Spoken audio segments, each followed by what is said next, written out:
Good morning, everyone. How are you all doing today? Thank you so much for joining us. This morning, I'm honored to have Peggy Hill, the #1 ReMax team in Canada, and Peggy's the first woman to lead the #1 team in ReMax for Canada. Also, our very own Conrad Zurini, Broker Owner of the Year for 2020, for multiple franchises and for Canada, is going to join us a little later in the call. He has some great questions for Peggy and some insight with Peggy that you won't want to miss. So don't go anywhere, stay right here while we bring you our Masterclass series with the best of the best. I can think of no better way than to continue the Women's Day celebrations and Women's International Week than having this amazing woman, Peggy Hill, with us today. Peggy's a broker of record and CEO for ReMax Hallmark Peggy Hill Group, a wife, a business partner with her husband Doug, a mother of 3, and a grandmother of 3. I am so appreciative of Peggy taking the time to be here this morning, and it's my very great honor to introduce you to Peggy Hill. So welcome, Peggy. It's amazing to have you here. Thank you again so much from all of us here and the team for joining us. And when you're ready, we'll take it away with some questions. We'll dig right in and get started.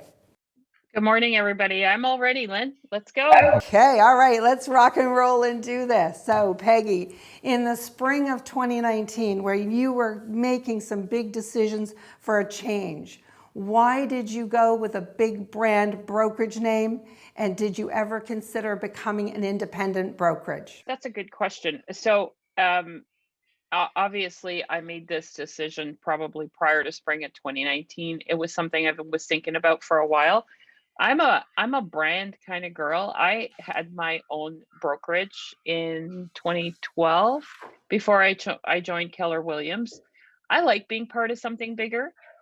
And then so I didn't necessarily go searching for something bigger with Keller Williams. They came to me and their values aligned with mine. So I thought, let's give this a roll. It's a really lonely life not being affiliated with a brand.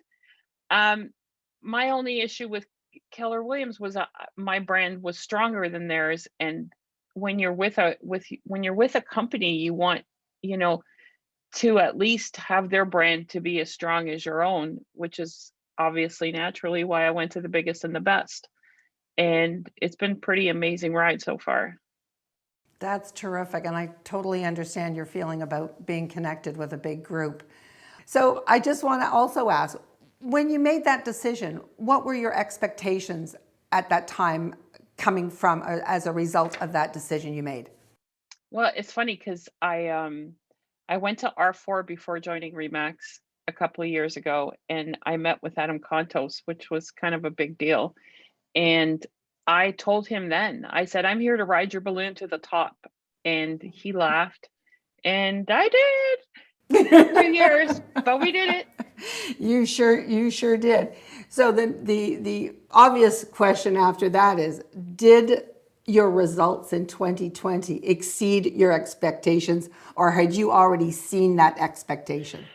You know what? 2020 was a bitch. Let's be real. We started 2020, January and February were amazing months. And it seemed like we were going to crush it all. And then March came around and they shut us down. And I struggled hard. I struggled in the end of March just because of the unknown. I mean, there was, you're in business, you pretty much go through everything from, crying clients to lawsuits to you name it. But this thing was, I don't know what to say about this thing. And I didn't really know what to do. I didn't know what, because I'm a marketer. So my entire life, I was made to make the phone ring. And then everybody said, stop making your phone ring because we're in a pandemic. So I didn't know what to do. I was at a loss. So it took me a good 6 weeks to really ground myself and throw myself into my community. And, we started with getting dumpsters and supplying them to people because, everybody's stuck at home. The dump was closed. So anything I could do for the community is what we decided to do. And I think, like everybody probably knows, anytime you do anything for somebody else and expect nothing for it, it always pays back. So it wasn't an easy year by any means, and there was no guaranteed results. No, but you've done a fantastic job in 2020. And as a result of that unexpected achievement, you've broken a glass ceiling for women in real estate. Not sure if you know that, but you have. I didn't know that, but I'm pretty proud of that. You have, and you should be very proud of that. How does that feel as a woman to achieve the #1 team in ReMax and number 3 around the world? I know, it's crazy. But you know, when my granddaughter, my daughter was complaining to me the other day because my granddaughter's 6 and they were having some kind of thing at school for Women's Day, and she said to her, "What do you want to be when you grow up?" And she says to her, "You can be anything you want to be." And she's like, "I want to be a Peggy Hill team member." And she's like, Oh, my "No, heart. you have to do something else. You have to be a lawyer or a doctor." She's like, "No, no, mommy, that's all I'm going to be."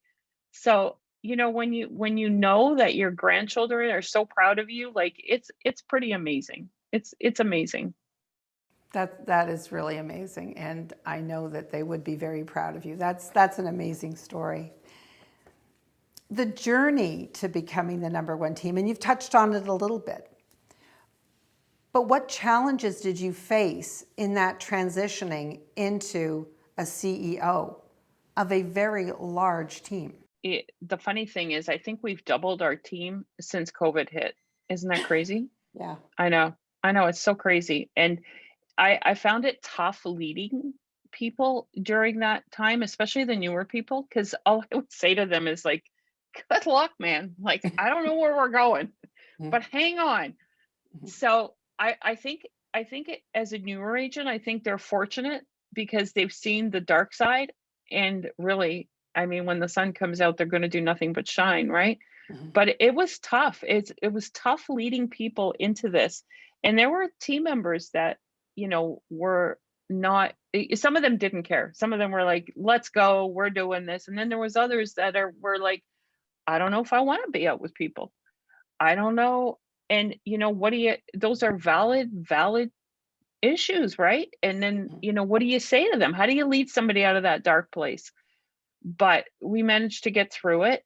And at the end of the day, we're all here to feed our families. So as long as we keep that vision alive, you know, you're gonna have to take you know, there's gonna be tough things you have to do in this business. And, you know, showing homes during COVID was probably up there with them. And it still continues to be in It some ways still as well. continues. It still continues to be in some ways. You know what? I have found it tough to find a balance between, you know, doing more and trying to do less. Like, if that makes any sense, because yeah, you want to do more and you want to do more deals and but then you're like, "I don't want that many showings. I don't want to expose that many people. I don't want anybody suing me. I don't want anybody to get COVID." Like, it's such a fine balance. But when you're driven, it's really hard to turn that crap off. Like, I'm sorry there's a pandemic, but I got shit to do. And I don't know your market area as well as you do, obviously, but our market area is like hair on fire crazy, with record numbers of showings, record number of offers. It is absolutely crazy. So I totally hear what you're saying about that balance. And yeah, when you're driven, you just want to keep going. So very, very good comments, Peggy. Another thing that I've found that when a business grows significantly, and you were saying you doubled your size of your team in the pandemic, when it grows that significantly in size and production, there's always some cracks or challenges that raise their head through that growth because it's a 50% growth. How have you navigated those changes? And I've got some really specific questions. With a team of 45, how did you delegate the leads? And how do you structure team commission splits? Those are probably two of the biggest questions that an agent walking into my office will say. what about this and what about this and what do teams do? Because everybody's different. So I thought we'd take the opportunity to ask you this question. For sure. And I like to keep things very simple, Lynn. And I like that keep it simple, stupid, because I don't like things hard. And I learned a long time ago when I first joined Keller Williams, which was where they taught me about teams and structures. So I have kept that structure that entire time. I never, I've had people join my team that, have been in real estate for 18 years. And I have people that have joined my team that have been in real estate for 8 minutes, but everybody's on the same split. Like you never, ever change your splits, not for anyone, because the hardest thing that you can do in keeping people grounded is keeping the ego out of it. And ego is something, and I guess when you see your name on signs and people are like, oh wow, look at you, and you start, I think you start believing some of that crap sometimes, and it doesn't benefit anybody. And so when I look for a team member for myself, um it isn't the people that that I think are going to be the best salespeople. It's the people that I think are really going to care about this team and are really going to care about my clients. Because when I started a team, Rico didn't allow you to call it anything but your damn name, which is why I'm stuck with it, because millions of dollars have gone into marketing my name. But it was never my choice, because there is a vulnerability to that people can't appreciate unless they've been there. Because everything that happens, when it's great, it's all the agent and everybody's happy. But when stuff goes sideways, it's always Peggy Hill's fault. And what is Peggy Hill going to do about this? Right. And I mean, it's tough. It's really tough. But I'll tell you the one thing that I truly believe with all my heart is that my team knows I'm here. I'm the first one in the morning. I'm the last one out at night. I am in here with them every single day. We have offer presentation. We have it together. They're not on an island. They're not on their own. I'm not an absentee owner. I have worked for 403 straight days. Not proud, but that's the reality of what this year brought. So I think that makes a big difference. It makes a big difference because my name's everywhere.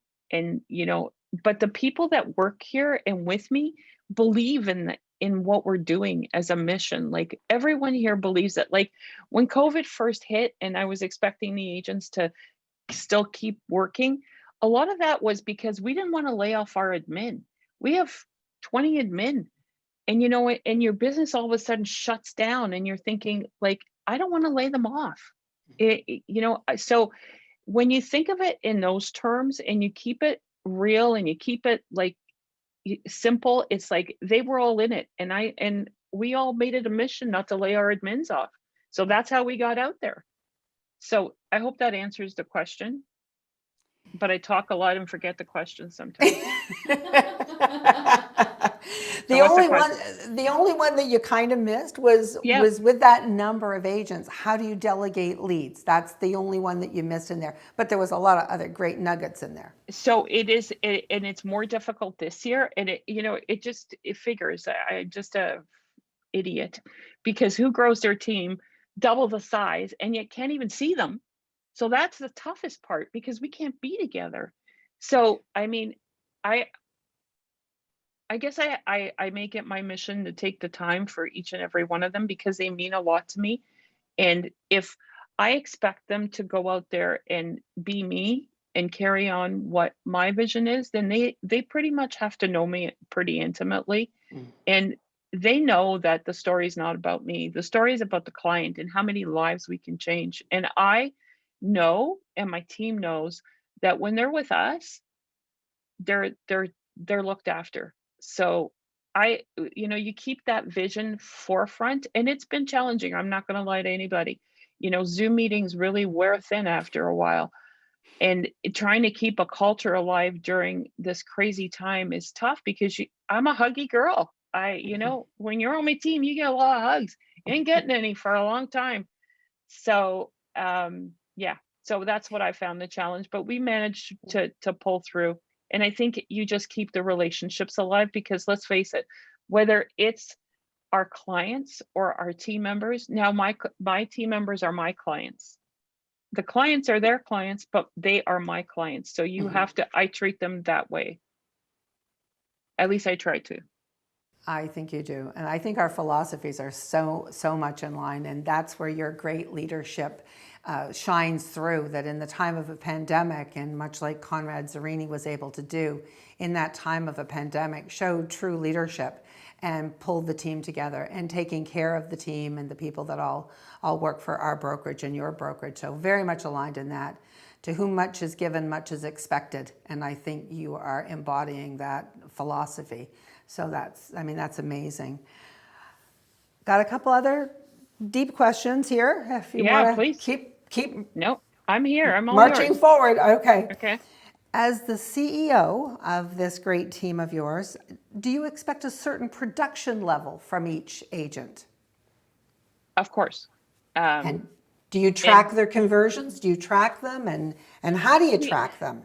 Well, we do. The reality being that if you're going to be on a team, we have a 24 deal minimum, but that 24 deal minimum doesn't come from the fact that I need to see you do 24 deals. That comes from the numbers that if you're not doing 24 deals, then you don't need to be on a team. If you're only going to do 6, do them on your own. Keep all your money. Don't worry about it. Like, so to make it worthwhile to be on a team, there's a certain level of production that has to make sense. So 24 is our magic number. Now, if a team member did 23 or 22, it isn't in stone. And these are people we're talking about, and things happen to them, in their lives. So obviously we make adjustments for things. But I'll tell you a funny story. And I don't even know if my agents knew, but coming into January this year, we didn't have very many listings, and we're used to having 100 listings. Like, that's kind of how we run the business, right? So, you come into January and the shelves are bare, and that's what I always call the listings, is our product on the shelves. So I was kind of freaking out. I'm not going to lie. I didn't know what I was going to do. So I created my little A team of agents, and and at first it doesn't sound fair, but when I work it out, it'll make sense. So I said, look, every single lead is going to count, like, because there's so many. You can imagine with this many people and this many, this much going on, there's leads coming in all the time, but every single lead counted this year. Every single phone call counted this year. So we laser focused. We made an A team of 6 or 8 agents that only took the listings, because most of my agents list and sell. We don't have any issues that way. But the ones that had the highest conversions were the ones that were going out on these appointments. So as much as that doesn't seem fair, when you bring listings into a brokerage or into a team, then everybody benefits. Like, you list to exist, and we needed to exist. So we became laser focused on these listings. And that's all advice I can give anybody right now. You got to laser in, because the listings don't last, which is another problem. As great as, having your listing sell in a week because you're holding offers for that long is, it was way better to have them for a couple of weeks. The phones would ring longer, more people could eat from them. Like, having listings for a week is challenging, but we are so laser focused. I can't tell you guys how laser focused we are. So anyway, we developed our A team, and they were the only ones that went out. They were the only ones that were doing listings. And I knew when these guys went out, nobody else was getting that listing. So that's how we built up our inventory. And that's how we've managed to survive the 2021 with very, very little inventory. Like, we are so, like, laser focused on these leads. Not on a lead that's coming in doesn't get touched. Everything. And I can promise you, I am on this thing. Like, we use Follow Up Boss, and I would probably recommend that for pretty much any larger team, because I've tried them all. So you guys get to learn from all my goof ups. So go with Follow Up Boss. It works. But we we police the database. Like, you have to police the database. I have a lady that works here that just all she does is look at the damn leads all day long and say, this one didn't get followed. Why didn't you? And if you're not following up on your leads, you're not getting them. This is survival of the fittest right now. And I can't stress that enough. And if you're not able to convert and you're not getting back to people fast enough, you're not going to get leads. That's just the way it is. Yeah, for sure. Peggy, would you share with us, or would you be comfortable in sharing with us what your splits for your agents are? Of course. Of Because course. this is the question that they all walk to the door and ask me. Guys, it's in And, the red book. It's in the red book. It's in the red book? Okay. So Gary Keller taught me that this is what works, and I followed it because he's way smarter than me. So my buyer's agents are 50-50, and my listing agents are 75-25. So 75 to us, we pay all the expenses. My agents have no expenses, which seems steep, but I cover all the expensive. The only time that changes is when it's their own sphere of influence, when it's their past clients or their family, then they get 75 and we get 25. But it never changes for anybody. Like, not for anyone. I've had team members on here for 10 years. They have the same split as everybody else, because you have to be fair.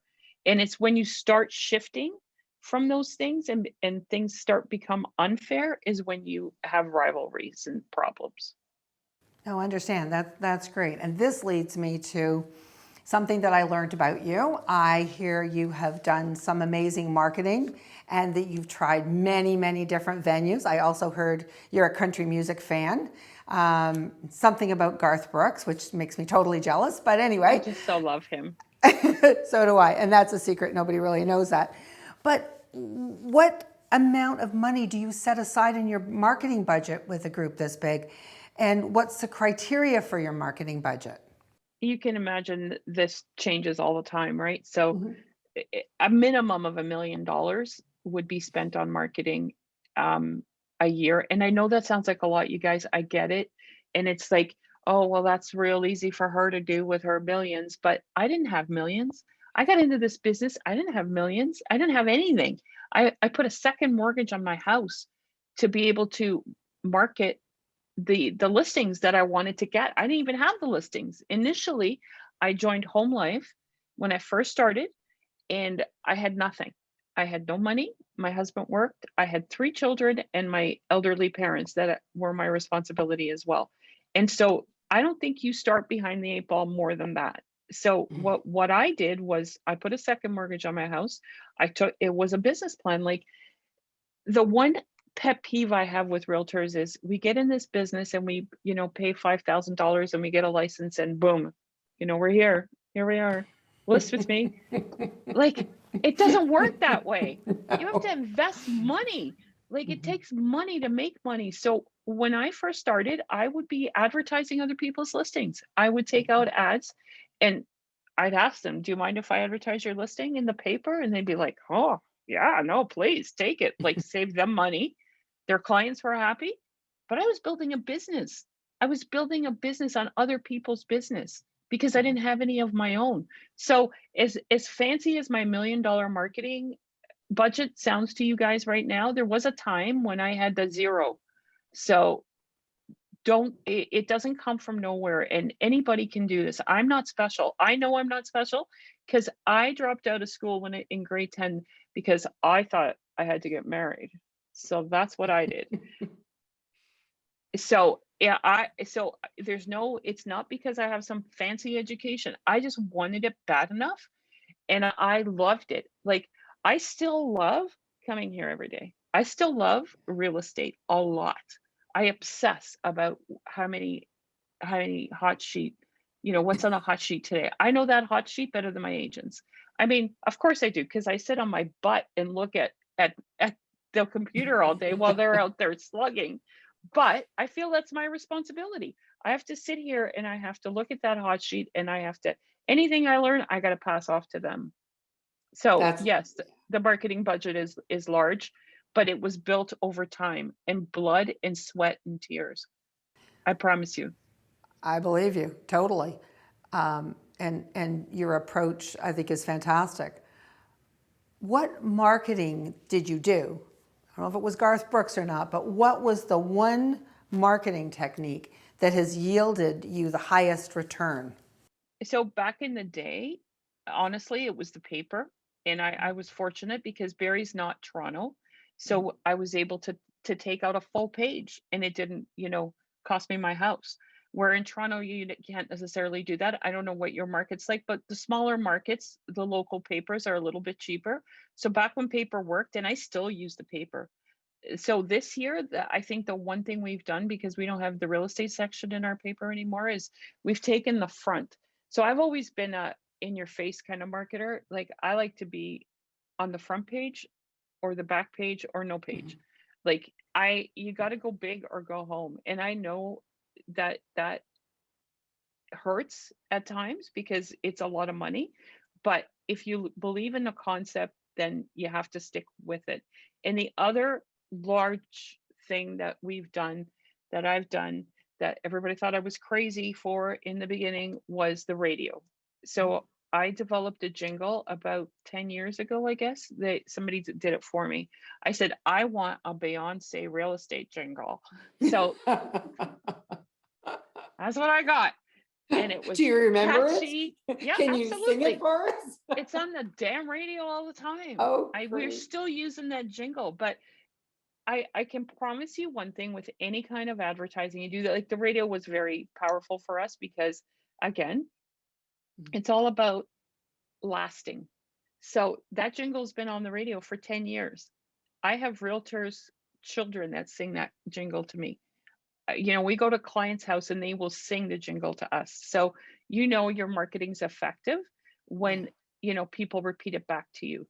But it didn't come out of nowhere. Like it came from carrying that jingle for years and no real results. But you got to stick with it.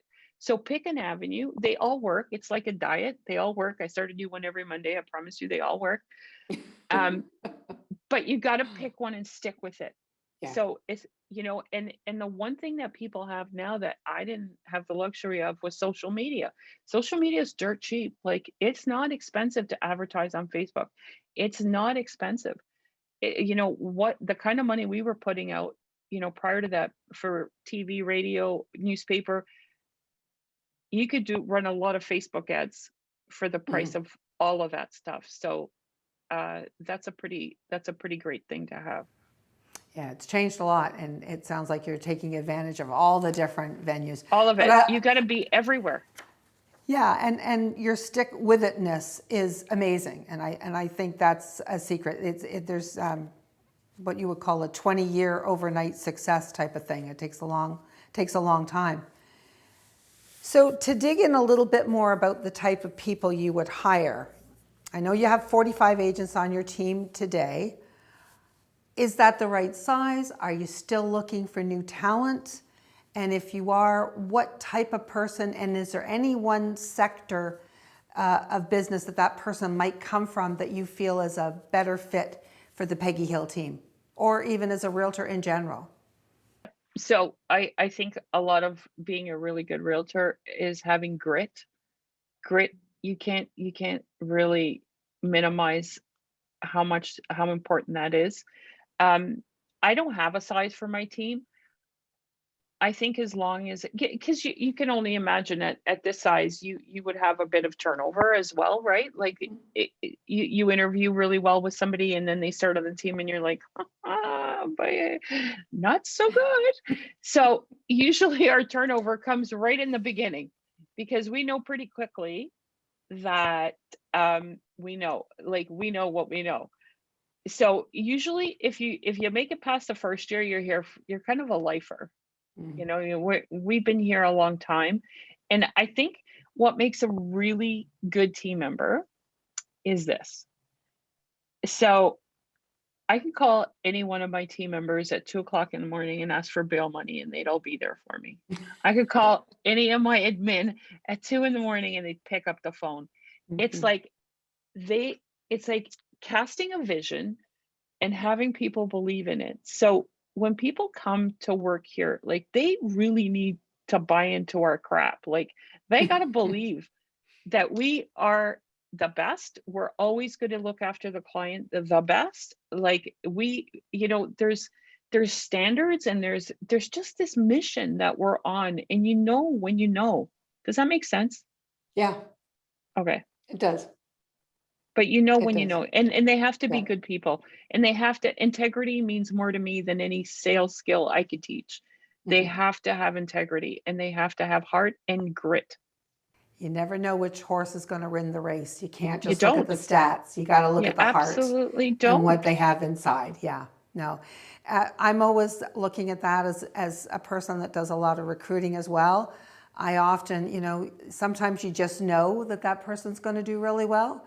Sometimes you have doubts, but it does usually reveal itself in a very short period of time. So Yeah, it doesn't take long. it doesn't take long, but it's always an interesting process. Lastly, on this question, there is a myth in real estate, I think, that the bigger the team, the easier it is for the team to recruit to. Do you agree or do you disagree with that? Recruiting has never been a problem for us, and I'll tell you why. Because we've never been about growth so much. We've kind of just naturally. So when I started this team, it wasn't because I knew what a team was. It certainly wasn't because I wanted a team. I have this incredible superpower of being able to have too many leads. So I just needed help. That's all I was desperate for. I was desperate for somebody to help me. So I started hiring a buyer's agent because I couldn't keep up with the buyers, and then they couldn't keep up with the buyers. So it just naturally happened. But it's easy. It's not really hard for us to recruit anymore just because of who we are and what we mean to the community. And I think people like to be part of something that's really cool, and that, and it doesn't resonate to everybody, and I don't want it to. I want it to resonate to the people that are like us. And so when you know your vision and it's crystal clear, and you know who you are and you know what you're about, it's really easy to attract people to that. But it's only going to be the people that get that, and which is fine. We don't want them all. No, it's not for everybody, and not everybody gets to live there. So, I mean, that makes perfect sense.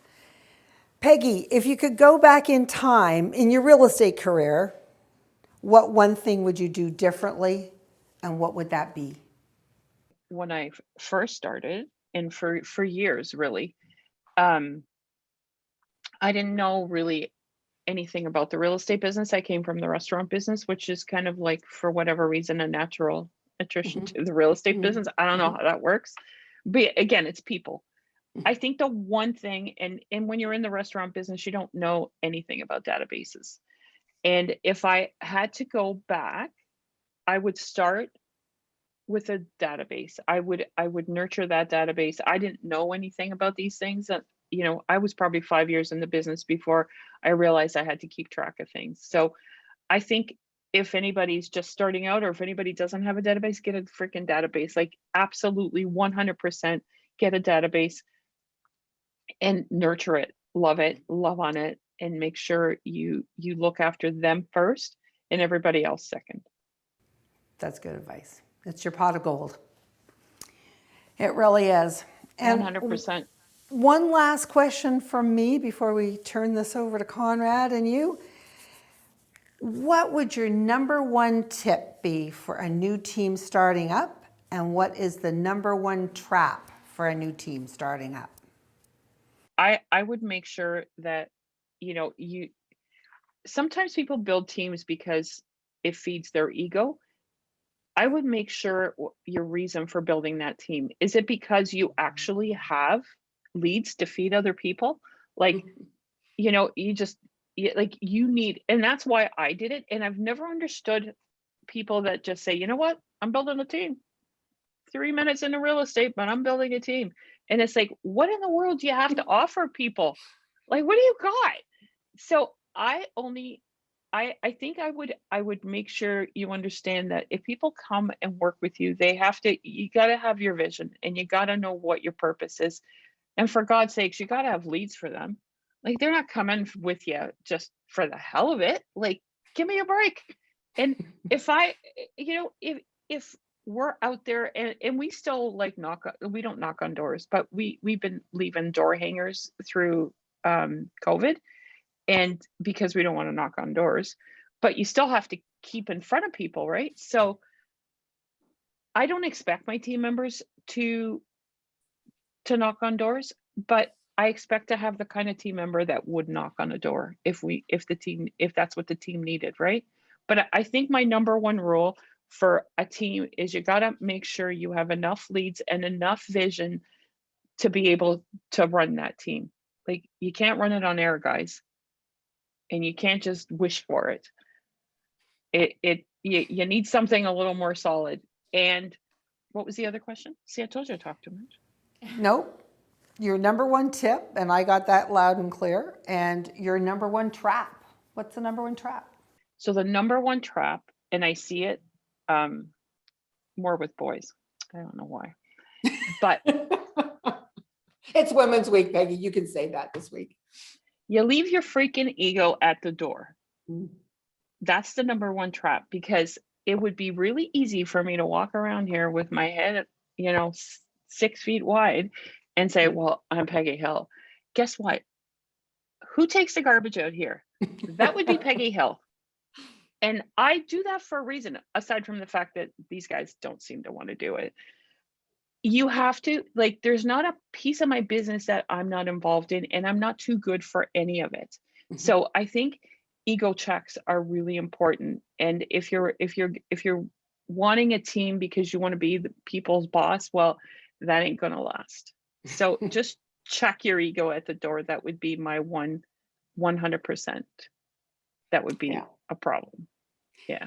I've been handed a question to ask you, and I don't know if this is where we're officially going to jump into the question, so I need my technical Hopefully it's not help math. here. No, it's not math, but I'm going to ask this question as being part of the first set of questions, and we have asked people if they want to be unmiked to ask you a question.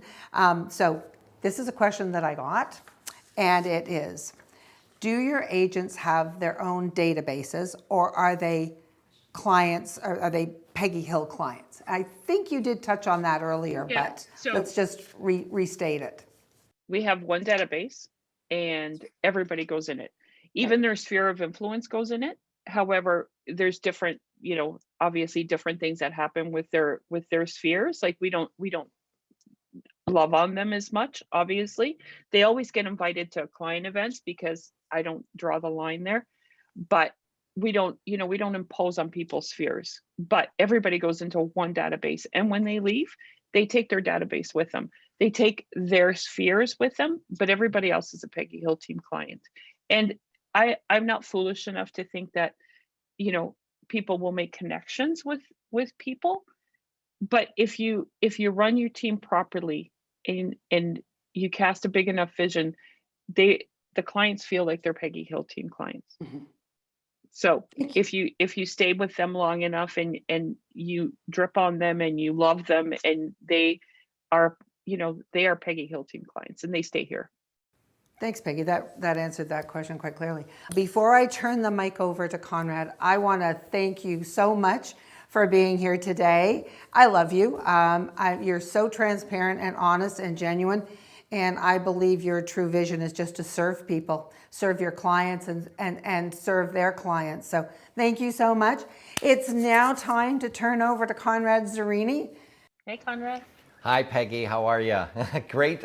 I've enjoyed your candor. I've seen some comments. People are saying she's so down to earth, amazing, genuine, transparent. So I really, really appreciate you doing this. And I'm going to show you something. I don't think even Lynn even knows this, but I am a bit of a huge fan of yours. It's kind of secret.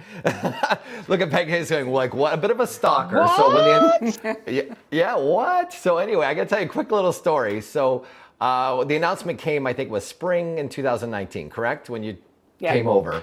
Yep. So what happened was I ended up, my daughter went to go stay at a friend's cottage. So a bunch of parents were going to drive, and I volunteered. I said, I am going to drive. I'll drive them all up.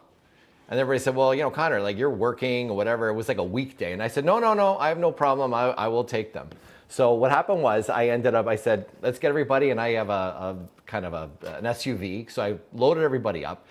And as we're driving, I said, we're going to take a little side trip. And everybody's saying, like, what are you doing? I said, just guys, I got to take a little side trip. And my daughter's saying, why are we getting off the highway? We're going to be late. We told them we'd be at a certain time. Anyway, and I'm going to show you off my phone. I went, and I don't know if you're going to be able to see it clearly, but can you see that? I don't know what that is. Do you know what that is? That's my office. That's your office. And how quickly you shaped everything and branded. I'm telling you, the announcement was just then. I think it was like June when I took them up there. And I thought, I have to see this office. And I heard so much about you, and it was part of like a tour for me. That's how much of a real estate junkie I am. So I went to see that mega office of yours. Pretty impressive. What a statement it makes at that corner as well. It's a huge billboard for you, and a tribute to what everything you've done in your community. So kudos to you. So anyway, that's my story about me traveling to see you. Well, thank you. We already knew you were crazy, Conrad, when you offered to drive all those kids. Yeah, that's true. Pretty much. Anyway, I just want to circle back to one thing really quickly. Yeah, And you talked about your you talked about your culture and stuff like that, and how you instill that in your agents. Can you kind of give it to us in 25 words or less, or something that people that you articulate every day, and that they're kind of messaging to their clients? Is there something you can kind of encapsulate it? So, you mean as far as our mission statement and what we're about? Yeah, exactly. Yeah. Mm-hmm. Okay. And the culture, how it bleeds into your culture. Absolutely. Of course. So the one thing that I believe that my team does better than anybody is we care. We care about them before we care about us. And I can prove this because, so you can only imagine how tight inventory is right now. I have buyer's agents, my poor buyer's agents, like, they offer on stuff like 5 offers a day, nothing sticks, blah, blah, blah. But we also have listings. And my number one competitor here in Barrie, Ontario, has a little dating thing where he matches his buyers with his sellers. And I won't do that. I will not do that. I will not cross lines. I only, my number one mission is to get my seller as much money. When it comes to my buyers, absolutely my mission is to get them the best deal. However, those two things do not come together, not in this office. Like, it has to be integrity first. It has to be that you worked your buns off to get to as much money as you could for your seller. At the end of the day, it's what they need, and it's always about them. And it's really hard to find people in this life that actually care about you without even knowing you. Yeah. And when my guys sit in front of the consumer, I know that they know that they are there, and they're going to look after them start to finish. So what is your mission statement then? Just if we can kind of. Oh Christ, it's so long. Okay. Let me read it off the wall. No, it's okay. Off the wall here. That's okay. Actually, I'll tell you. Real people, real service, real results. I started that almost 20 years ago when I got into this business, and I could show you because I had the hair and the whole thing to go with it. But I really believe in being real, and I that is so important to me. It's so important to me that people know who I am, know what we're about, full transparency, because I think that's the number one thing people fear about us, is that we've all got backdoor deals going on, and we're all chatting up agents on the back end, and it's like, no, real people, real service, no bullshit. Like, this is what people want, and this is what 2021 is about. People want to be looked after, and if you want to do it, you're going to have lots of people around you. Yeah, you mentioned 2021. Like, we had a lot of things happen in 2020, but what's a trend that you've seen in 2021 with consumers, and how is your team staying on top of it or in front of it? Is a challenge, like a bigger challenge than what we had in 2020, because the inventory is even less than what we had in 2020. So I think that's been a struggle. I think just trying to get listings has been a struggle. The buyers, I mean, you just feel freaking sorry for them. Like, what are you supposed to do? Like, it is what it is, and their time will come. And I always tell my buyers agents, like, you have to just hold their hand and maybe not let them, offer on every stupid house they think they're going to get. If there's no chance they're getting, like, be real with them, tell them the truth. Like, this Mhm. isn't going to happen. Like, we have to be as protective of our buyers as we are of everything else, because if we exhaust them, then we're all done. Because Yeah. that's all this market's based on. It's based on needing listings to exist, yet it's based on the buyers interested. If the buyers get exhausted out of this market, we are all done. So I think the number one thing, and I found a lot this year, that people are reaching out directly to the listing agents. Mhm. Mhm. So I have seen that trend, as far as wanting, they think they're going to get some magical deal. And you guys, you have to remember, I have 45 agents. And so when somebody comes in here and calls and says, I just want to speak to the listing agent, well, guess what? They ain't gonna talk to me. I don't sell, I don't speak, I'm not talking to them. So they have to understand that those 45 people are the listing agents. So they have to Mm. deal directly to them. So I mean, there's you need to protect your sellers and get them the best price, but you need to protect your buyers and not exhaust the crap out of them, Yeah. and lead them. People are Yeah. looking for leaders in 2021. Mhm. They're Mhm. not looking for, you know, people that are really great at DocuSign. They can send them over the paperwork the fastest. They're looking Yeah. for leaders, and you need to know your shit in order to be a leader.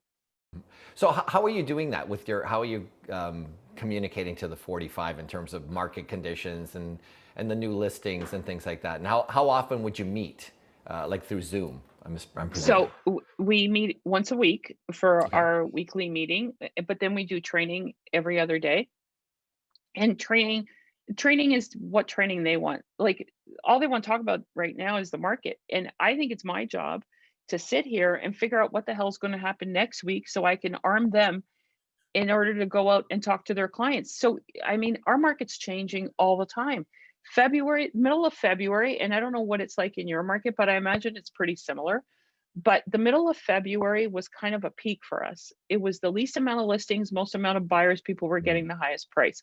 So if you went on a CMA middle of February and you were like, rah, rah, holy shit, everything's selling for $1 million in Barrie, and then they don't list till the first week of March, well, you better be ready and you better be prepared. And so that's my job. I prepare my agents to be able to know what to say is coming next.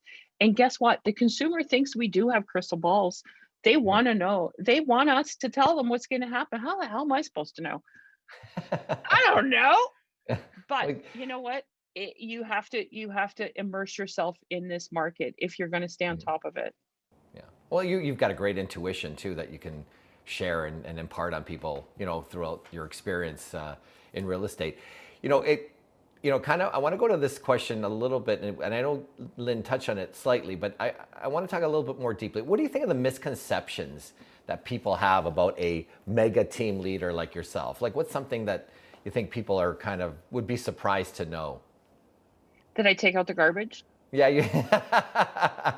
no, that's a great leader. Absolutely. I'm a firm believer in that. But what do you think people really, what are their thoughts? Like, what do you I think that think, people, well, and it's not really their fault, because a lot of people have done this, where they will build a team and then just kind of ride the waves and they're yeah, nowhere to yeah. be found.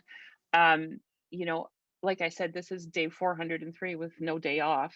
Mhm. But if I didn't believe in this mission, and if I didn't put myself on the front lines, I wouldn't expect my agents to do it. Do you know what I'm Yeah. saying? Yeah, But I I hear you. think a Yep. lot of times you know, when people have mega teams, and the misconception is that they're going to get lost in the big, you know, it- they're going to get lost in here, and it's not true. And I think a lot of times when people make a lot of money, they're very absent from it. But it's not about the money anymore. It is not about the money.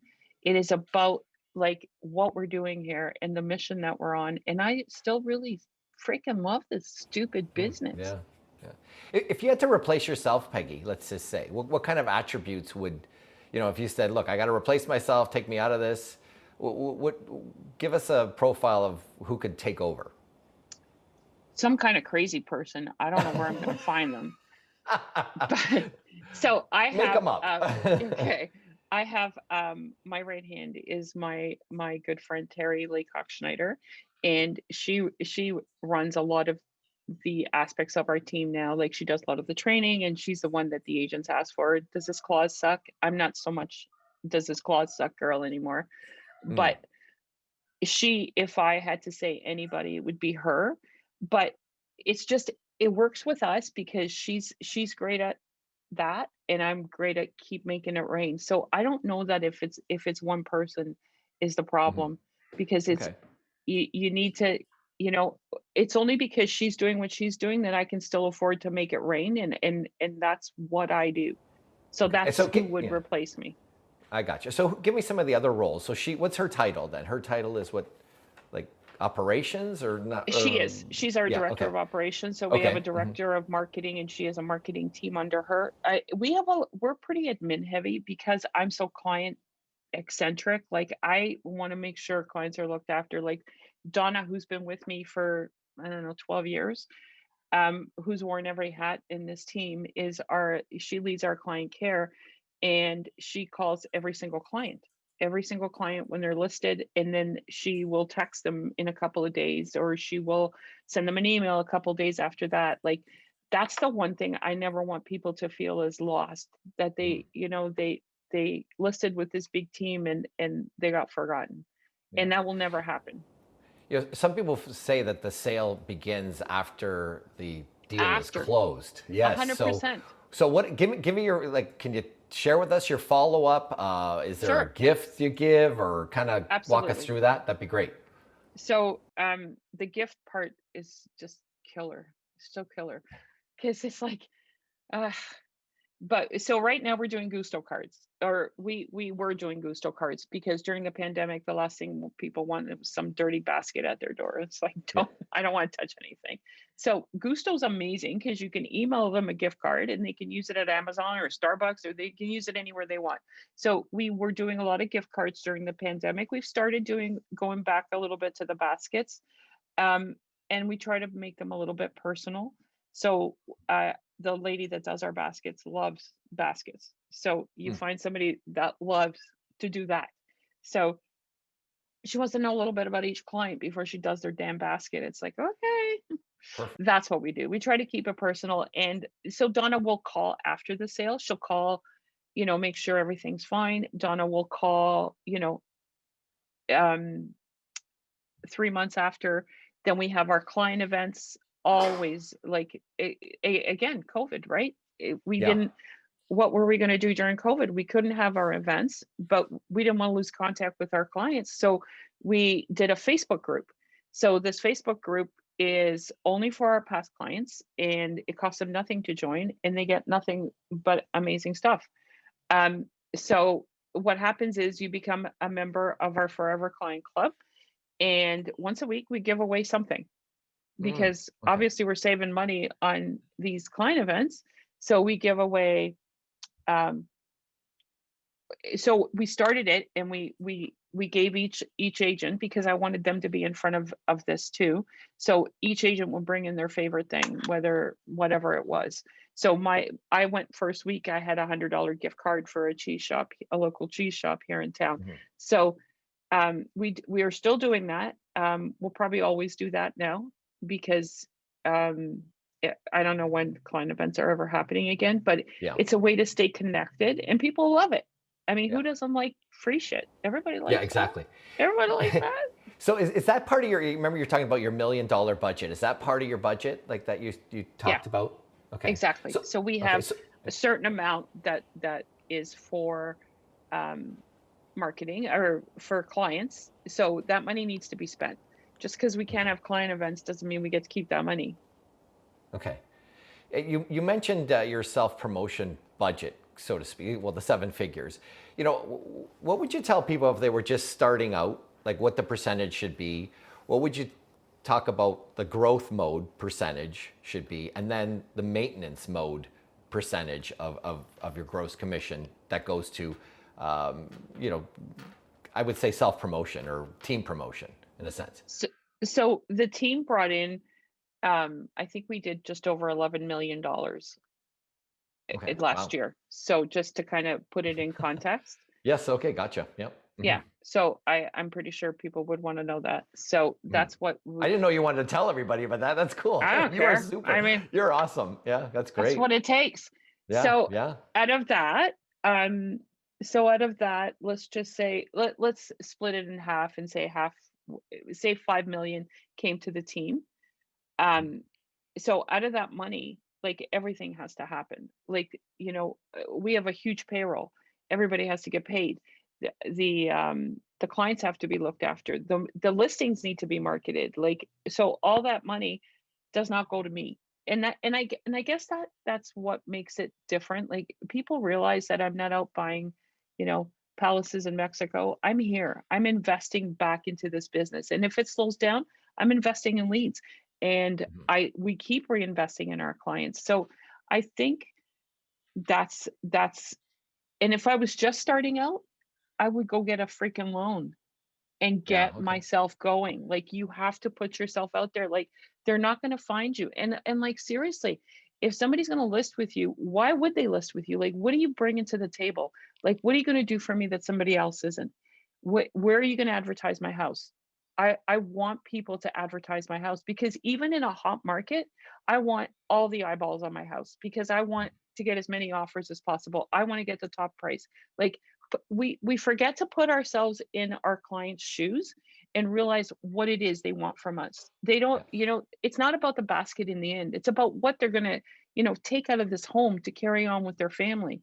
So hmm if you don't have a marketing plan and if you don't have a budget in the beginning, like, I think 50% of everything you make should go right back in. Good Like, for you. you Yeah. need to keep going. And Yep. in my beginning, everything went back in. I was all in, Mm. all of it back in. Like, there was no paycheck for me, but I was used to that. I was in the restaurant business, so there was never a paycheck. That's true. That was easy. Tons of hours. So If you had a do-over, let's say, back in your career, if there was something that happened, if you could do it over again, could have been a hiring thing, or you seem to have a handle on the marketing, which I love your honesty about that, all in. But if you had a do-over, what would it be? if I had a do-over, and hmm you're going to think this sounds really corny, but I poured myself into this business, and I really didn't know what was coming to me. Like, it was crazy. I didn't know anything about this business, and then I got into it, and it just took me in. And I think, as parents, and I'm just talking to the parents out there, I'd go home at night and I wouldn't shut my phone off. And I wouldn't, so I'm not saying shut your phone off, but I'm saying, when you're out of here, make sure your time is used wisely. Like, make sure you turn your phone off or you give them your undivided attention, because I have a horrible habit, even still, of not listening when people are talking, especially my husband or my kids. And they'll be like, "You didn't hear anything I just said." And it's like, Yeah. "I'm sorry." But we our families mean a lot to us, and sometimes we get so trapped in this business that we forget Mhm. about them. And I think if I had a do-over, I would probably not be so in.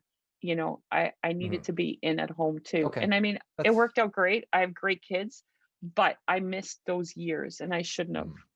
Yeah, it's honest. I love that answer. Well, let's flip it. What's something really positive, or a very small thing that you did to change the trajectory of your career or your team? Like, do you remember something that, wow, it was surprising that really had such impact? Um, so I come from a long line of very poor people. So I have changed the trajectory of my family tree, because Mm. you know, I will leave something to my grandchildren. I will leave something to my children. My parents were never in that position. So I think, more importantly, I've changed, and I watch my team members. I watch them buy new trucks. I watch them buy rental properties. I watch them do all these amazing things. So I think I've changed the trajectory of a lot of people's lives just by screwing up mine really bad in the beginning. So, but it's true. Like, you don't even know how many people you really affect, right? And now, like, when I watch my agents and they're doing big things, it makes me so happy. Like, it's amazing. Like, that's so fulfilling. Well, you're Peggy. You're making a difference. You know, you're making a difference in your community. You're making a difference in your agents' lives and your own family, and that's really what it's all about. Absolutely. Let's talk a little bit about back in the day. What was a question you would have been afraid to ask someone like you? Oh, I don't know, like how many And you hours wish you you would work. have asked. You know what? And I honestly, I want you to know that, and I say this with all my heart, like, I am not special. I wanted it more than anybody else. You know, people want to know, how do you get there? How do you do this? It's like, it's not that hard, you guys. Like, it really isn't. You just got to want it bad enough, and you have to, you have to put other people first, and you have to, you know, you have to be smart, and and you have to work. Like, and this isn't hard work. I mean, this is really, very clean, nice work. I've Yeah, done dirty work. This isn't it. So I think, we get a little comfortable, and we lose touch with what our clients want, and what they're about. And I think every realtor should sell their house at least once every couple of years, just to absolutely. remind them of what the hell goes into this and how these Yeah, people are feeling. But yeah. The stress. I I do. It is a lot of stress for them, and we forget, Mhm, and because mhm. it's a business to us, we forget. So Yeah. I forgot the question. Okay, I forgot the question. What was it? Well, What? what? Now I forgot What? the question. No, I was like a question like at the time that you wish you would have asked, and it probably, somebody that you really looked up to, or somebody like you, if you experienced a panel like this, what was the question Okay. that you Okay. wish you I would have got it. asked at the time? I got it. Okay. So when I first started in real estate, there were very successful agents in my town, and I used to look at them like gods. So they had all these people, and they were making this money, and in the beginning, I got in my own way. And this is the God's honest truth. So I used to look at all these successful people and not be able to associate myself with them, because I wasn't one of them. What the hell did I know? I didn't know anything. So I started hanging around, and so I think, if you find anything about somebody intimidating, I think you need to get to know them better, and you'll realize. So anyway, I started hanging around a couple of these agents, and just spending time with them, and just kind of trying to absorb everything they were doing. And I quickly found out that, what my superpower was, that these agents didn't have, was they didn't give a shit about the people they were talking to. Yeah. They didn't care. They had lost touch with this business. It was all about them. And I Mhm. thought, "Oh my God, that's not me. I'm not going to do that. I can do better." So that's what opened the road for me. And that's what made it possible for me to get to where I am today, is the fact that I got to know the people that I thought were the best of the best, and found their weaknesses, and made sure they Mm. weren't mine. Yeah, good for you. Awesome. Um, Quickly back to what you know today about a team, and if you were starting out today, give me your first three hires that you would do. First three hires. We get this asked Probably. all the time.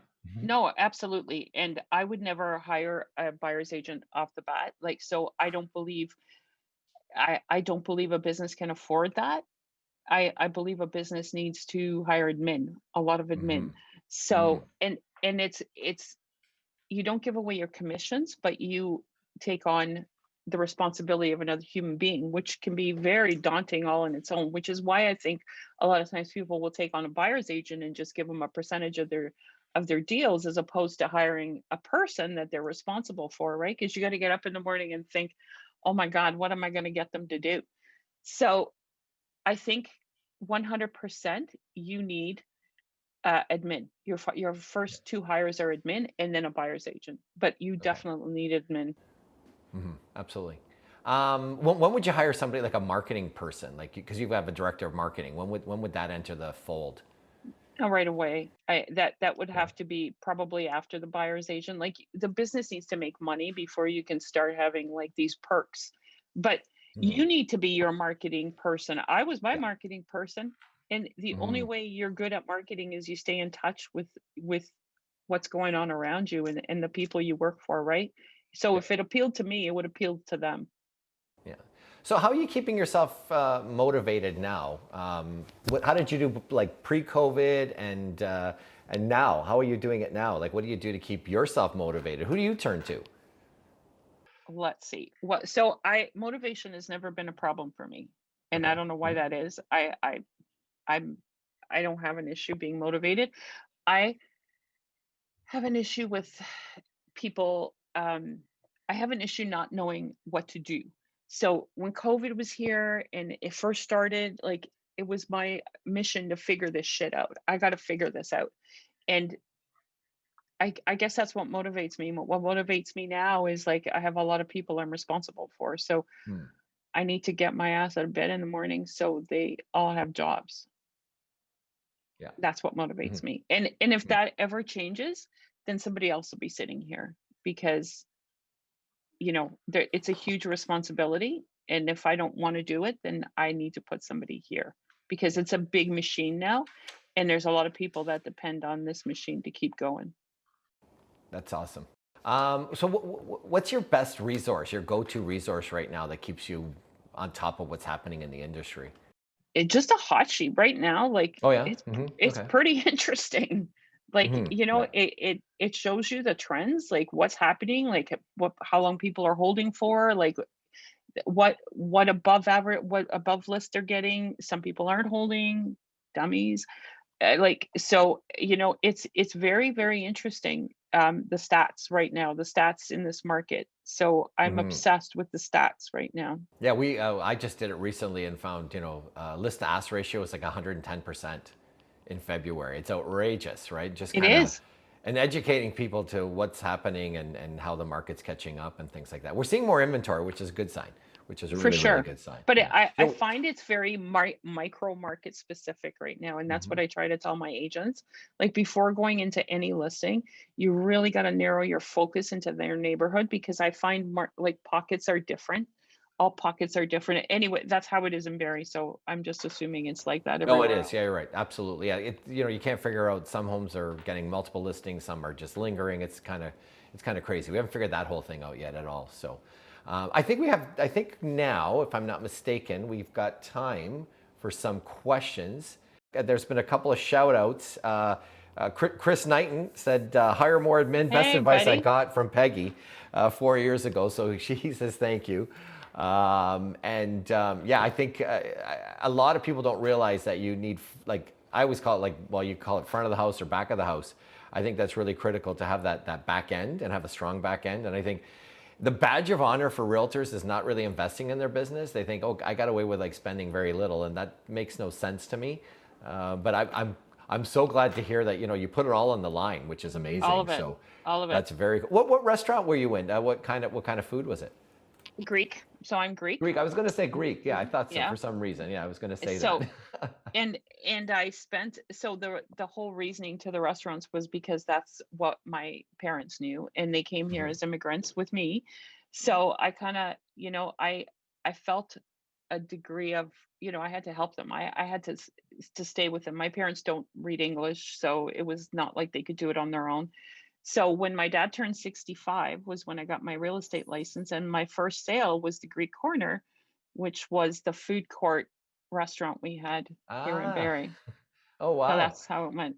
That's amazing. Wow, that's very cool. Well, there's no question. A restaurant, you're doing everything, and for like when you figure out how much you get paid at the end of the day, it's way below minimum wage, right? It's terrible. But Well, hardworking. well, It's everybody said, "Oh, you're so lucky you're not in the restaurant business when this hit." hmm. And I said, "Are you kidding? That serve check would have been more take home than I had in the restaurant business. I would have been just fine." Fine. Yeah, that's awesome. So let's go to some questions. We've got some questions. We're almost, it's 11:16, 11:17. So Lynn, do you have some questions you want to kind of go and that people have asked? I have not been monitoring the questions. Those are coming up. I think they were gonna raise their hand and Yes, and be anybody, unmuted. yeah, anybody have any? Would like to ask what Peggy's biggest source of lead generations are. Still to this day,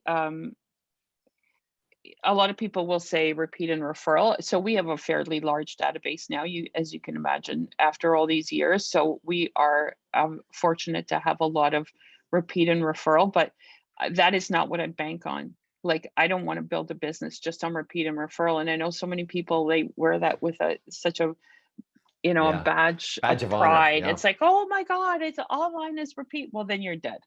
Then all your business is ever going to be is this big. So I still invest in leads. We were with Sync for a very long time. We would buy Sync leads. And who else did we buy leads from?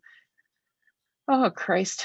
I think Sync was our biggest one. That's where we did, and we do a lot of Facebook.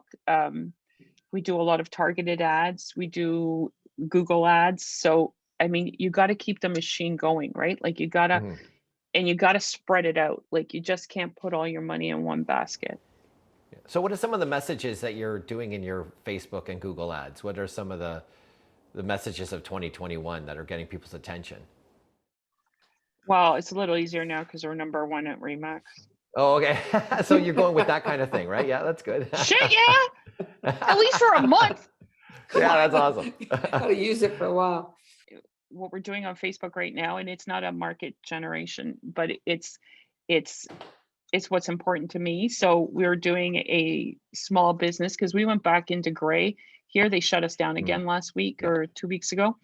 So these poor people have been so kicked around, these small businesses, like they're just trying to hold on and don't know what to do. So we are giving away $100 gift card every single day. I go on Facebook every day and make an announcement as to who won, and we're just trying to raise awareness for our local businesses. And so so that's what we took on this month, $100 each day to a small business, and just to help some people keep the doors open. And in the end, we're going to have a grand prize, but nobody knows about that yet. So. Oh, okay, cool. Secret. Yeah. That's amazing. Fabulous. So how are you getting, like, going back to that ads, how are you getting people make me move? Like, do you have a make me move campaign, or how are you getting people to get off their butts to list their properties? Because you show them the stats and you tell them the truth, and you explain to them that, it ain't going to last forever, people. Like, you got to keep your advertising basic, and what people want are listings. So go get listings, because people don't give a shit about realtors giving them recipes. They want listings. Listings, yeah. That's Good for all you. they want. That's all they care about. You're right. We learned that the hard way in terms of our marketing dollars. You're absolutely right. Tell me, you don't have any inside salespeople, if I'm not mistaken. Is that correct? So I used to have quite a few people in inside sales, and then we started taking them away. And the only reason being is that, so it's not a glorifying job, inside sales. And we had this one gentleman that did inside sales for us for years, and I honestly felt sorry for him, because I can't imagine what a horrible job it is to be inside sales, like have people hang up on you all day long. So what we do is we kind of have, if you want to come on our team and you're brand new, you're inside sales for a few months, because you got to get out of that I'm afraid to pick up the phone. And so I have a team member. So in 2020, she was a 300,000 plus team member. She only started with me, well, she just gave me a bracelet. So it's been 5 years. She spent that first year in ISA. And okay. she still says that was the reason. My best agents on my team spent that first year in ISA, because you get over that fear of rejection, and you get over that fear of being on the phone, and you get like a bunch of no's right out of your system, and then you're good to go. Oh, that's cool. And were you paying them a base salary to do that? Yep. So Plus So I have 3 of them now that are just licensed, and it's $16 an hour, and then $300 for each transaction. So if they sign up a buyer or a listing gets signed, either one, right? Yeah, no, if it gets sold. If it gets sold, okay, either one, a buy lead or a sell lead, they get $300. Okay. Because I found that when you offered $300 or $10 for just a sign or just to get somebody in front of them. Like the agents were going out on these crazy calls of people that, weren't actually ever going to sell. I gotcha. Okay, perfect.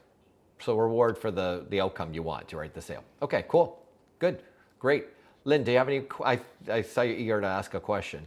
Yeah, a little bit. I think, Peggy, you might have already touched on it, but are your agents, your 45 agents, are they expected or do they do their own lead gen? What is your expectation of them contributing to the lead generation for the group? So I kind of touched on it before. It's not you it's not an expectation, Mhm. but it is an expectation. So if I can't, if things are great and they still got a lead gen, like they still got to pick up the phone, like they have to call their database, like they have to call the people in their database. Like you can't turn this stuff off and on whenever you feel like it. Like you've got to stay consistent. So when things are a little and we need listings, like they will go out, they will put hangers on doors, they will do whatever the heck it takes, but they know I'm also in the background trying to get listings. They know I'm here buying leads. They know I'm trying. So we will do whatever is necessary. And if you want to survive in real estate, you better figure out that you got to do whatever is necessary. And what's necessary is to get listings. Get listings. You're right. It's a lead generating business, but one of the things I get the most is I want to join a team because the team is going to feed me leads. No, they're not necessarily going to feed you leads. So, I mean, yes and no. There's a lot going on here all the time. So like if you want to lead, you'll find one here, but you have like you're expected to do some lead gen yourself. Like you got to keep in touch with your client base. Like you got to, it's not just a free ride. And Terry says it best. She says, being on a team is not a magic pill. It doesn't solve all your problems. It really doesn't. thank you. To, I'm going uh, to use that line. Two other quick questions. Do you prefer hiring newly licensed? Do you take on newly licensed, or you want experienced agents? What's the mix? For me, it doesn't matter either or. I like newly licensed people. I love, nurturing them and guiding them. That part doesn't matter. It's about the people. Okay. Are you doing disc or anything like any testing before you hire? We do disc. Yeah, we do Okay. disc. And sometimes it's easier with people that have been in the business for a while because they realize how hard it is, where a newer agent maybe, doesn't realize how tough it is out there. And then they come here on the gravy train and it's like, woohoo. And then, I find that they don't respect it as much as they should because they don't get how hard it really is out there. Yeah. Absolutely. We touched on it. Oh, sorry, Conrad. We touched on it a little bit before about the type of industry. So you said coming from the restaurant business certainly shaped how you deal with people. I call that serving people. You are obviously dedicated to serving people. Do you feel that when you do the disc profile, there's a certain style in there? Is it maybe somebody that's been a nurse or with Air Canada or hospitality, people that have been in the service industry? Do you feel you have better success with them in your team? I definitely think people that have been in the service industry make better team members just because they're used to, getting beaten and then, it's easy. But what I find I use the disc for, you're going to think this is funny. I don't care about people's disc. Like I like to know what their disc is because I want to know how to talk to them and I want to know what's important to them. I think every disc has its own, I'm a D, whatever. I'm an I some days, I'm an S some other days. Like, but I want to know what you are so I know how to be with you.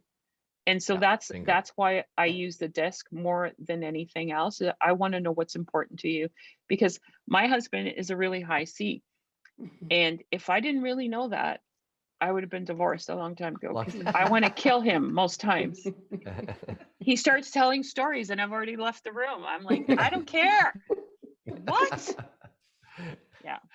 I would definitely recommend that everybody that has a team use the disc profile because, as you said, it teaches you who you are and it teaches you where your holes are. I'm a high D. I've taken that damn thing 5 times and I come up a high D every time. I've I tried to can't. do better It too. doesn't work. There's learned behavior that we all have. There's definitely the learned behavior. For me, finding that empathy key that the I's and the S's have, that was a challenge for a while. So, and Conrad, you've got to be a high C. I mean, a D and a C. You love statistics, you love numbers, and that's definitely your gig. So And telling it's very, stories. and telling Telling stories. stories. Well, But you know what? stories sell. I think a disc is even because I always challenge my agents to disc profile their clients without them knowing it, Mm, Right. yeah, because that's the most important part, is because 100%. if you're sitting in front of a high C and you're just you've lost them. If you don't Yep. have some charts there for that C, they're gone. So that's where I feel it's important. I think it's important that we disc profile our clients more than so much our team members, because we need to know what makes them tick. I did my Oh, husband, my absolutely. kids, I did everybody. And when you're sitting in front of clients, you've got two different personalities. And then the trick is figuring out which one is the decision maker. You can have a Exactly. D and an I, a D and an S. You're going to have opposites attract. So that's going to happen. So it's 100%. very, very, very important to know how to talk to them and how to present to each of them. And then be figuring out who's the one that's going to make the decision. Women usually rule, I've got to say, because men just want a happy life. So that's the happy wife We're all about syndrome, I ego. would say. A couple of quick ones because we only have a few more minutes. Yeah, you go, People have been Conrad. asking specifics about admin staff. Are they salaried? Are they paying them like by the hour? That type of thing. So it varies. It just depends. It's more about what works for them. Okay. So, but I think I pay really well. I try to pay really well. I think admin staff isn't paid well enough, and we expect them to do, you know, these jobs that have tremendous responsibility. We hand them listing paperwork and we expect them to go through it and be responsible for legal descriptions and, inclusions and exclusions, and these are pretty important things. So I do Yeah. pay my admin staff fairly well. I like to think so. I think they're so important to our team, and I honor them, and I am grateful for them, and they know it. And I know they know it because they sneak to try and do extra work behind my back, because we're really busy right now, and I know some of them are working at night and not charging me for it. But that is what I feel, that they love this team like I love this Yeah. team. Yeah. And they That's know they're amazing. busy, and they're putting all of it on the line just like me. Wow, amazing, amazing. Well, because you're a great leader, right? They see from, it starts from the top. Another good question too about a stumbling block. How are you getting people to kind of list their properties knowing that the inventory is low? How you manage that expectation in terms of getting them? Because a lot of them saying, I'm not going to move until I see what is out there to buy. And this is and you know what, you caution them, like, because we Okay. lived through this in 2017, right, where everybody Yep. was out, and we're no different in Barrie. Nobody's buying with conditions here. Like, you give somebody an offer with conditions and they're laughing at you. So I mean, everybody's going in. Most of the time it's about getting them settled before it's getting them sold, because getting them sold is kind of easy. Mhm. It's finding them a house to buy, Yeah, and that's a challenge. make sure that they all understand the risks of what this looks like. But when somebody, like, we usually try and get them bought before sold, and just Okay. pray to God that the market doesn't turn. I love Okay. that. We'll keep asking the real estate gods to make sure it doesn't turn. Exactly. Anyway, we want to thank you. This was 90 minutes full of great information. 90 Peggy, you were minutes, guys. 90 I'm so minutes. You were, sorry. I See, know. Well, rambled. no, you didn't. You gave great nuggets. A couple of things. Keep your ego out of it, and you definitely have zero ego in this, and it's None. all about your team and your people, and that's a huge attribute. I love your talk about the customer journey, and you mentioned it a few times. It's about this customer journey and facilitating them, and the whole after the sale piece, which was amazing. You're so transparent, and I love that. I love you were transparent with us, and I'm imagining you're transparent with your team, and that builds more Always. trust as well. So I can't thank you enough. Big super fan. Congratulations! What a Thank you, milestone guys. achievement. It's amazing what you've done in a short period of time.